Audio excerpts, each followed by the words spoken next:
Selamat pagi adik-adik, selamat hari Minggu, Salam. Pada hari ini kita berkumpul untuk beribadah bersama pada ibadah hari Minggu Pelkat Taruna, Minggu 7 November 2021. Pada pagi hari ini, untuk pembacaan firman Tuhan akan dibawa oleh Kak Lady pada kelas EK dan Kak Charles pada kelas Dwi. Adik-adik tolong disiapkan untuk pembacaan Mazmur kita hari ini, terambil dari Mazmur 117 ayatnya 1 dan kedua. Dan pembacaan Injil kita pada hari ini terambil dari Roma 15 ayat 1-3. Kita akan saat teduh sejenak. Ya, saat teduh selesai. Mari kita menghadap Tuhan dengan menyanyikan kidung pujian dari Gita Bakti 6, bait pertama dan yang kedua, Bernyanyilah Orang Percaya.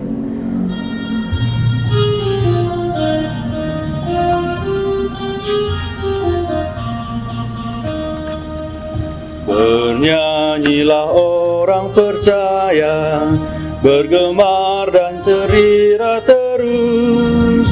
Terang Kristus tetap bercahaya di dalam berita kudus.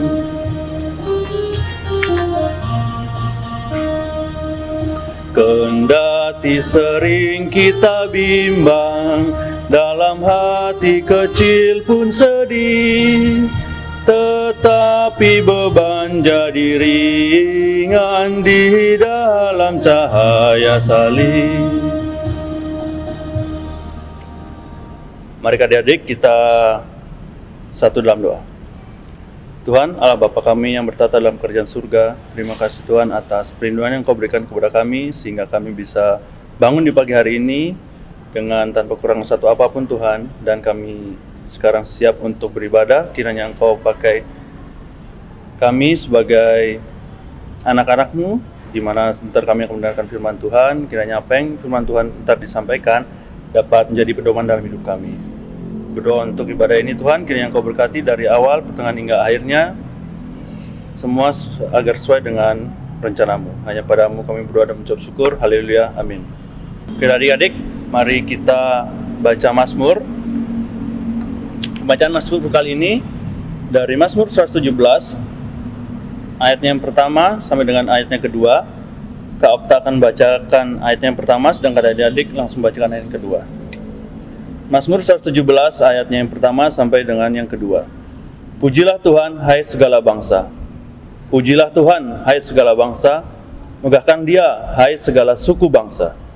Sebab kasih-Nya hebat atas kita dan kesetiaan Tuhan untuk selama-lamanya. Haleluya. Baik adik-adik, kakak persilakan untuk duduk.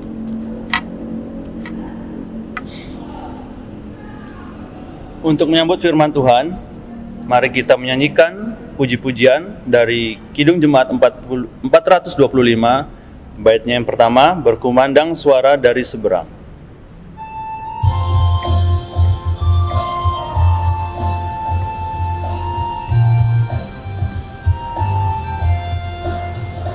Berkumandang suara dari seberang, kirimlah cahayamu. Banyak jiwa dalam dosa mengerang, kirimlah cahayamu. Kirimlah pelita Injili menyentak yang terlelap. Kirimlah pelita Injili menyentak yang terlelap. Baik adik-adik, kita masuk dalam pemberitaan firman. Sebelumnya Kakak Okta panggil adik untuk bangkit berdiri. Kita akan bacakan Injil Roma 15 ayatnya yang pertama sampai dengan ayatnya yang ketiga. Injil Roma 15 ayatnya yang pertama sampai dengan ketiga yang berbunyi, kita yang kuat wajib menanggung kelemahan orang yang tidak kuat, dan jangan kita mencari kesenangan kita sendiri. Setiap orang di antara kita harus mencari kesenangan sesama kita demi kebaikannya untuk membangunkannya. Karena Kristus juga tidak mencari kesenangannya sendiri, tetapi seperti ada tertulis, kata-kata cercaan mereka yang mencerca engkau telah mengenai aku. Baik adik-adik, firman telah diberitakan. Untuk pemberitaan firman Tuhan kali ini, untuk kelas EK akan dipimpin oleh Kak Lady, dan untuk kelas Dwi akan dipimpin oleh Kak Charles. Selamat hari Minggu kepada seluruh adik layan yang ada di rumah. Kita patut berbangga dan kita patut bersyukur, sebab oleh karena anugerah perkenanannya bagi kita di kesempatan minggu pagi hari ini, kita boleh kembali berjumpa di dalam kelas online ini untuk boleh membicarakan tentang perbuatan Tuhan, tentang karya Tuhan di dalam sepanjang perjalanan kehidupan kita hari lepas hari. Adik-adik layan yang dikasihi oleh Tuhan Yesus Kristus, kita baru saja telah membaca satu bagian Alkitab yang sudah dibacakan oleh kakak layan tadi dari Roma pasal 15 ayat 1 sampai dengan ayatnya yang ketiga. Sebelum kita membahas lebih jauh akan bagian ayat bacaan ini, kakak ingin mengajak adik-adik sekalian untuk kita boleh mengenal sedikit lebih dalam atau mempelajari lebih dalam berkenaan dengan surat Roma ya. Adik-adik layan, memang bahwa Paulus tidak pernah membangun jemaat Tuhan yang ada di kota Roma. Sekali lagi bahwa Paulus memang bukan yang membangun jemaat Tuhan tersebut seperti pada jemaat-jemaat yang lain, seperti di Efesus, di Korintus, ya, di Galatia, ya. Roma ya, menjadi sebuah jemaat Tuhan atau jemaat Tuhan yang ada di Roma. Ini kemungkinan besar didirikan oleh orang-orang percaya yang datang dalam peristiwa ya, dalam perayaan Hari Raya Pentakosta, yang kemudian melihat perbuatan Tuhan yang ajaib, yang kemudian kembali ke kota Roma dan kemudian menyampaikan Injil kepada masyarakat yang ada di kota Roma. Surat Roma, walaupun ya, jemaat Tuhan yang ada di Roma ini tidak pernah dibangun oleh Rasul Paulus, tetapi Paulus punya tanggung jawab yang sangat besar. Paulus punya tanggung jawab yang sangat luar biasa di dalam memelihara, di dalam membangun, di dalam mengajar iman jemaat Tuhan yang ada di kota Roma, supaya mereka bertumbuh di dalam pengenalan yang benar akan Allah. Adik-adik kekasih ya, adik-adik yang dikasihi oleh Tuhan Yesus Kristus, di dalam kitab ini adik-adik yang kekasih berisi tentang ajaran-ajaran inti dari Alkitab. Ya. Kitab Roma ini kadang-kadang disebut sebagai miniatur Alkitab, ya. Karena di dalamnya mengetengahkan atau mengisahkan kepada kita tentang 3 bagian besar. 3 bagian penting di dalam keyakinan kita, atau 3 bagian besar dari keseluruhan isi Alkitab.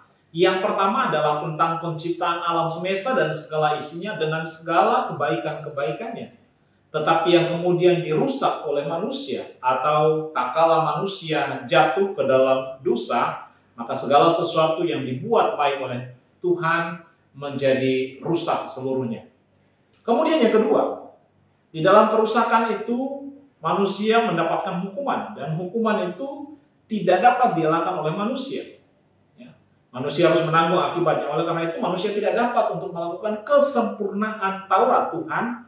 Maka kemudian Allah memberikan Kristus sebagai juru selamat bagi manusia. Itu yang dijelaskan di dalam pasal 5 sampai dengan pasal yang ke-11. Dan pasal yang ke-12 sampai dengan pasal yang ke-16 adalah bagian yang menceritakan kepada kita atau mengisahkan kepada kita tentang hal-hal praktis, hal-hal penting yang harus dilakukan oleh orang-orang percaya. Misalnya saja tentang ibadah yang benar, ibadah yang sungguh-sungguh. Itu dijelaskan di dalam Roma pasal 12 ayat 1 sampai dengan ayat yang ketiga. Tentang kepatuhan kepada pemerintah, itu di dalam pasal 13. Tentang bagaimana hidup di dalam kasih. Kemudian yang terakhir adalah bagaimana mereka bisa saling menguatkan antara satu dengan yang lain. Di awal kakak sudah bilang bahwa memang betul Paulus belum pernah atau bukan dia yang membangun jemaat Tuhan yang ada di kota Roma.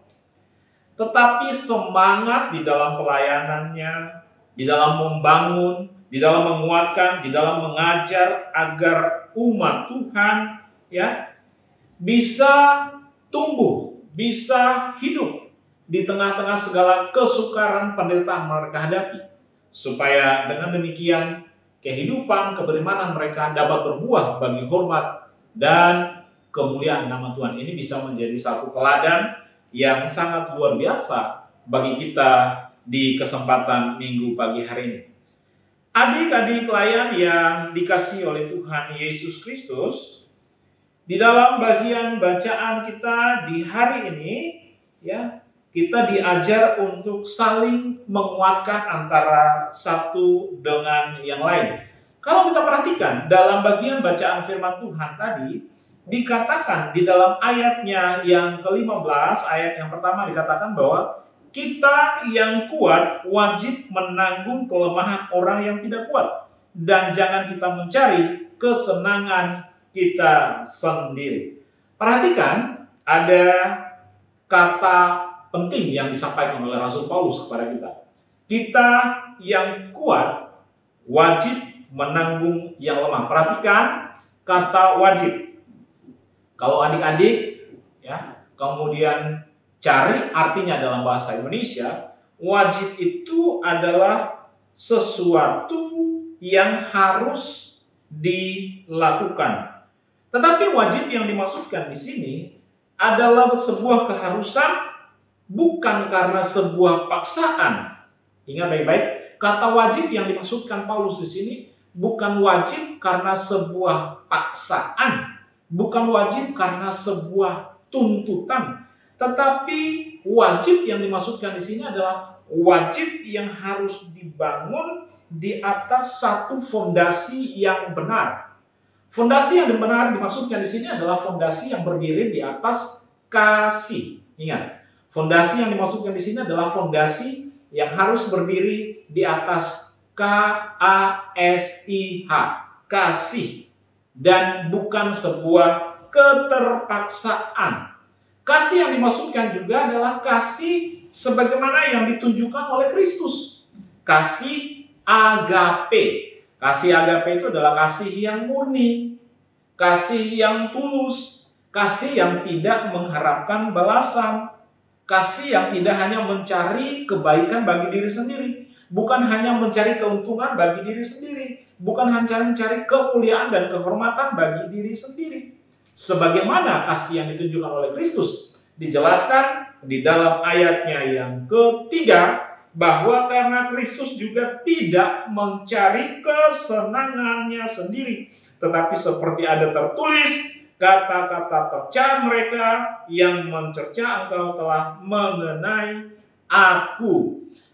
Paulus mengerahkan jemaat atau mengerahkan iman orang-orang percaya untuk melihat kepada Kristus, bahwa dia, Kristus, dicerca, dia dihina, dia ditolak, dia diludahi, dia dilukai, bahkan dia dibunuh, ya, sampai disalibkan di atas kayu salib. Tetapi dia melakukan semuanya itu karena kasihnya kepada kita sebagai umat miliknya, karena kasih, karena dia ingin supaya kita kembali bersekutu bersama-sama dengan Allah di dalam kerajaannya. Tema kita hari ini, adik-adik yang kekasih, adalah kita berbicara tentang solidaritas. Solidaritas terhadap yang lemah. Solidaritas itu artinya perasaan solidar, satu rasa, serasa, bukan sebaliknya, bukan surasa, tetapi serasa, menyatu di dalam suka dan duka sebagai bagian penting dari sebuah persekutuan. Sebagai sesama orang percaya, kita diingatkan untuk saling menguatkan. Kita diingatkan untuk saling membangun dalam rasa kebersamaan yang kuat, dalam rasa kebersamaan yang kokoh, dengan saling membangun demi kebaikan kita bersama, bukan untuk kepentingan diri kita sendiri. Sekali lagi, bukan untuk kemuliaan diri kita sendiri, bukan untuk kehormatan diri kita sendiri, tetapi bagi kemuliaan nama Tuhan. Adik-adik lain yang dikasihi oleh Tuhan Yesus Kristus, persoalan yang dihadapi oleh jemaat Tuhan di kala itu memang sungguh sangat luar biasa. Ya. Mereka berhadapan dengan hukum pemerintahan Romawi yang melarang agama Kristen berkembang di dalam kerajaan mereka. Itu yang pertama. Yang kedua, mereka harus berhadapan dengan kaum sesama Yahudi. Ada kelompok Yudaisme yang menginginkan bahwa orang-orang percaya dari golongan non-Yahudi, mereka yang berasal dari Yunani, di samping iman dan percaya mereka kepada Kristus, mereka juga harus melakukan Taurat agar menyempurnakan iman mereka di hadapan Allah. Belum lagi, adik-adik yang kekasih, keadaan jemaat Tuhan di sana semakin berparah dengan tindakan ancaman, tindakan penganiayaan, dan tidak jarang mereka yang mengaku percaya dengan sungguh-sungguh akhirnya harus mati syahid atau mati karena nama Kristus, membela nama Kristus. Mati karena iman mereka kepada Kristus. Dan hal ini terjadi di dalam zaman pemerintahan Romawi.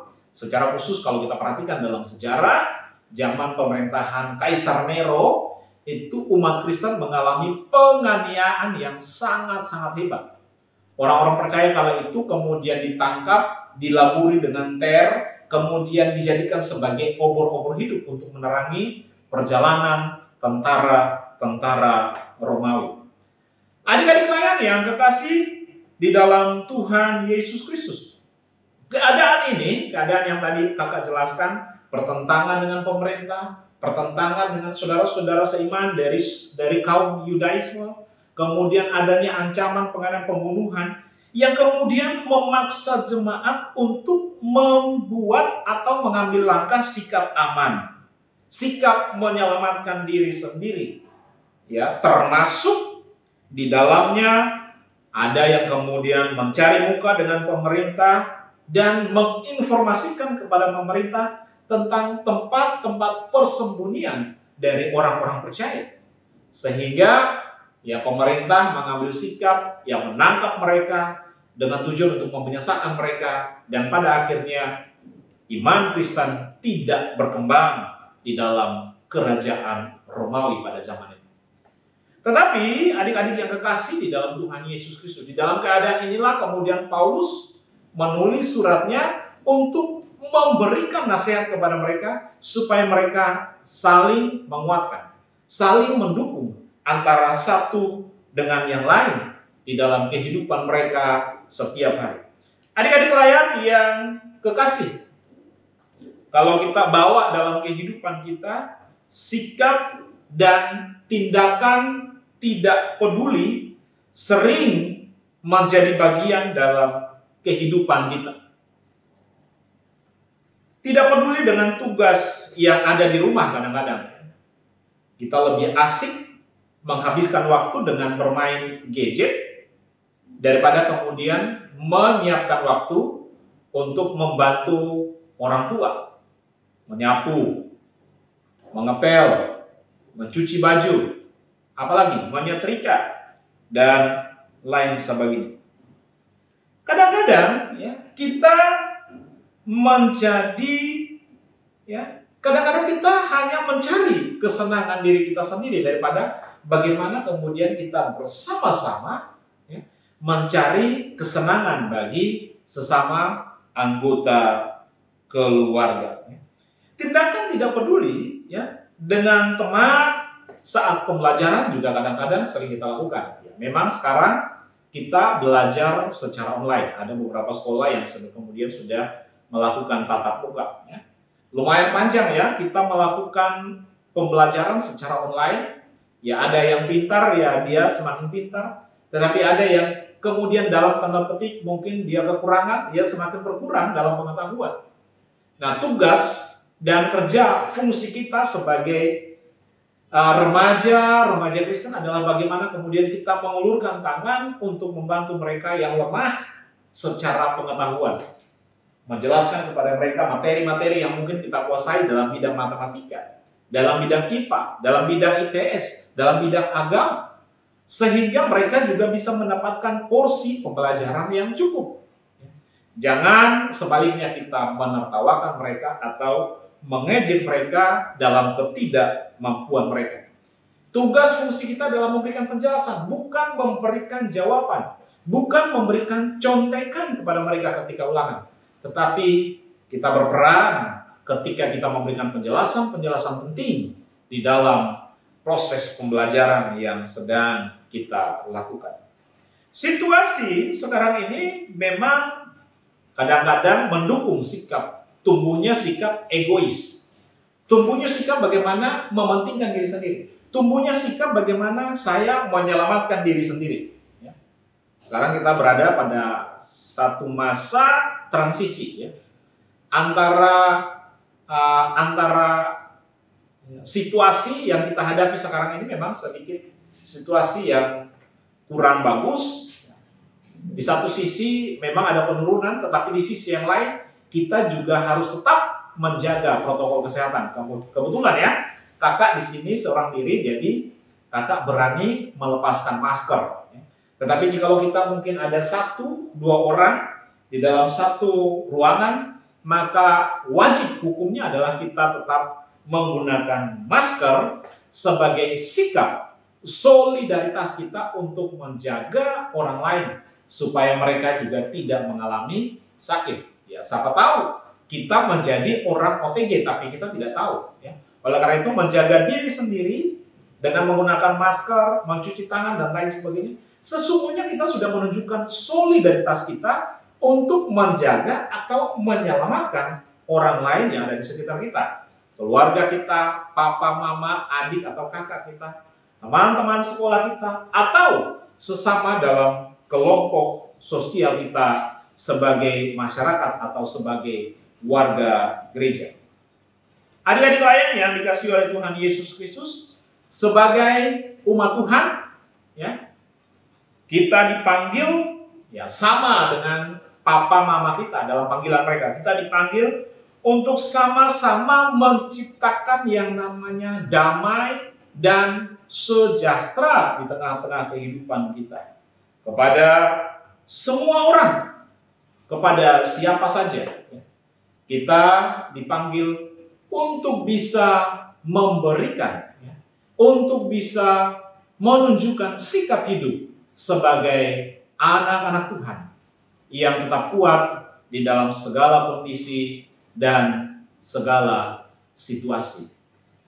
Tuhan Yesus, sumber segala damai sejahtera, kiranya memberkati setiap adik-adik layan yang ada di rumah. Terima kasih. Tuhan Yesus memberkati. Baik adik-adik, kita telah mendengarkan firman Tuhan yang diberikan oleh kakak lain kita. Kiranya firman Tuhan tadi dapat menjadi pedoman bagi hidup kita sekalian. Untuk merespon firman Tuhan, mari kita menyanyi Kidung Jemaat 425 ayat yang ketiga, berkumandang suara dari seberang.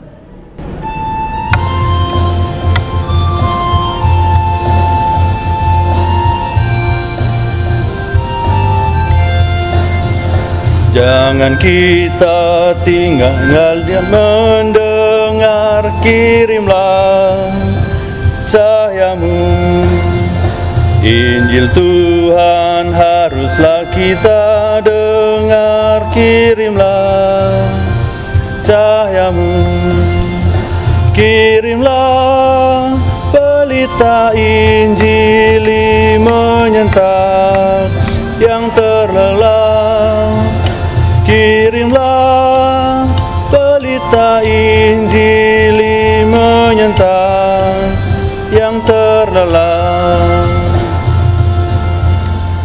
Baik adik-adik, kita masuk dalam doa syafaat.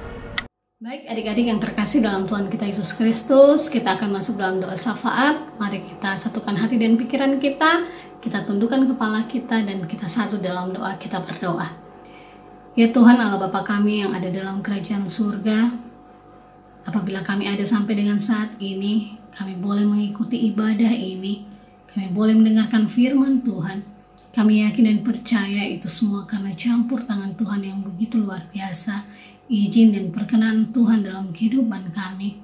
Biarlah tadi Bapa firman yang boleh kami baca dan kami renungkan secara bersama-sama, membuat kami menjadi pribadi yang begitu baik, bisa membuat kami menjadi anak-anak Tuhan yang selalu melakukan apa yang Tuhan kehendaki dalam kehidupan kami hari lepas hari. Kami bukan saja menjadi pendengar-pendengar setia, tapi kami boleh menjadi pelaku-pelaku firman Tuhan dalam kehidupan kami. Bapa, terima kasih di pagi hari ini. Kami mau berdoa buat adik-adik kekasih kami. Tuhan, Engkau berkati adik-adik klien kami dalam kehidupan mereka, teristimewa dalam kehidupan mereka di keluarga selaku anak-anak Tuhan. Biarlah mereka boleh menjadi anak-anak yang manis di dalam keluarga, anak-anak yang mengasihi Tuhan, anak-anak yang selalu rajin dan berbakti kepada orang tua mereka. Di dalam pendidikan mereka Tuhan, Engkau berkati, sehingga mereka boleh menjadi contoh dan teladan bagi teman-teman mereka yang ada di sekolah mereka. Tuhan, Engkau berkati adik-adik kekasih kami dalam bangku pendidikan mereka. Walaupun sekarang ini Bapa, mereka melakukan sekolah secara terbatas, tapi kami yakin dan percaya Tuhan, apapun yang Tuhan buat demi masa depan adik-adik kekasih kami ini adalah begitu baik dalam kehidupan mereka. Kami juga berdoa buat orang tua dari adik-adik kekasih kami. Terima kasih buat papa mama yang sudah Tuhan berikan kepada kami semua. Berikan selalu kesehatan kepada mereka sebagai perpanjangan tangan Tuhan di dunia ini untuk merawat kami, mengasuh kami, membimbing kami, dan menafkahi kami selaku anak-anak mereka. Terima kasih Bapa di surga. Kami juga mau berdoa buat kakak-kakak pelayan di persekutuan Teruna.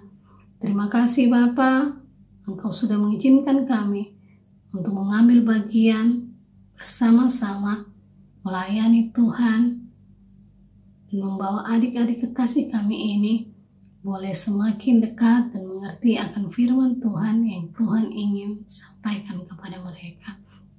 Berkati kami Bapa, supaya kami boleh selalu setia dalam pelayanan kami selaku kakak-kakak layan. Kami boleh menjadi teladan yang baik bagi adik-adik kekasih kami, dimanapun kami berada, lewat tutur kata kami, tingkah laku kami, dan lewat kehidupan kami. Terima kasih Bapa di surga. Kami juga berdoa Bapa bagi semua orang yang dalam kelemahan tubuh, yang sakit, yang sedang berduka. Tuhan, Engkau berkati mereka. Berikan kekuatan kepada mereka. Pakailah kami selaku anak-anak Tuhan, sehingga kami boleh menjadi pribadi yang bisa membuat mereka kembali tersenyum, menjadi pribadi yang boleh membuat mereka terus bangkit dalam menjalankan kehidupan ini. Terima kasih Bapa di surga. Biarlah firman Tuhan yang kami dengar dan boleh kami baca bersama-sama bisa membuat kami menjadi anak-anak Tuhan, menjadi garam dan terang bagi dunia ini dimanapun kami berada. Inilah doa dan sembahyang kami Bapa, yang kami peralaskan dalam nama Tuhan kami Yesus Kristus, yang telah mengajarkan kami berdoa Bapa kami secara bersama-sama. Bapa kami yang ada dalam kerajaan surga, dikuduskanlah namamu, datanglah kerajaanmu, jadilah kehendak-mu di bumi seperti di surga. Berikanlah kami pada hari ini makanan kami yang secukupnya, dan ampunilah kami akan kesalahan kami seperti kami juga mengampuni orang yang bersalah kepada kami. Dan janganlah membawa kami ke dalam pencobaan, tapi lepaskanlah kami daripada yang jahat. Karena Engkau yang mempunyai kerajaan dan kuasa dan kemuliaan sampai selama-lamanya. Amin. Adik-adik, tiba waktunya kita memberikan persembahan. Sebelum itu kita akan menyanyikan Kidung Muda-Mudi 2, baitnya yang pertama, Bapa di sorga mengasihiku.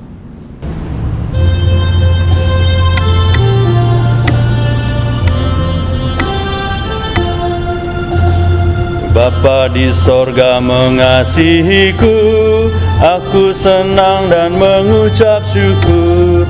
Kabar gembira tentang kasih-Nya dapat ku baca dalam Alkitab. Kasih Tuhanku sungguh besar, sungguh besar, sungguh besar. Kasih Tuhanku sungguh besar, kasih-Nya padaku. Baik adik-adik, kita masuk dalam doa persembahan. Mari kita berdoa.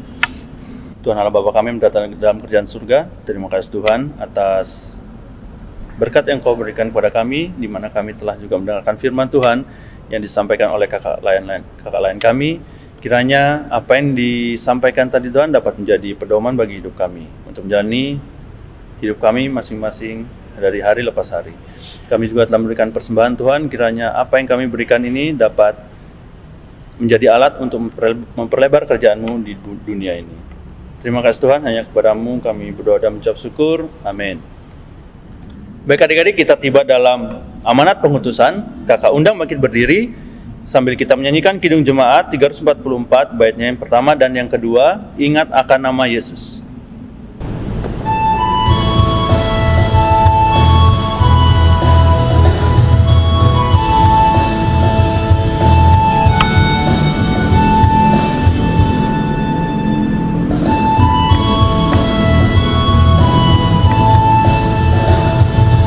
Ingat akan nama Yesus, kau yang susah dan sedih.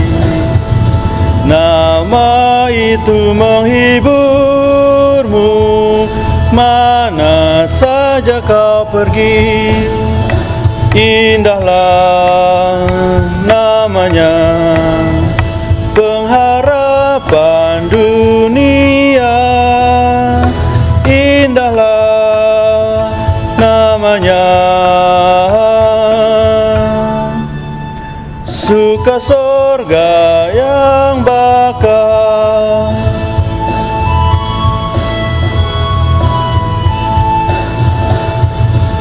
Bawa nama Tuhan Yesus, itulah perisaimu. Bila datang pencobaan,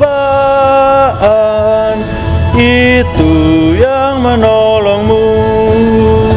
Indahlah namanya, pengharapan dunia. Indahlah namanya, suka sorga yang bakal.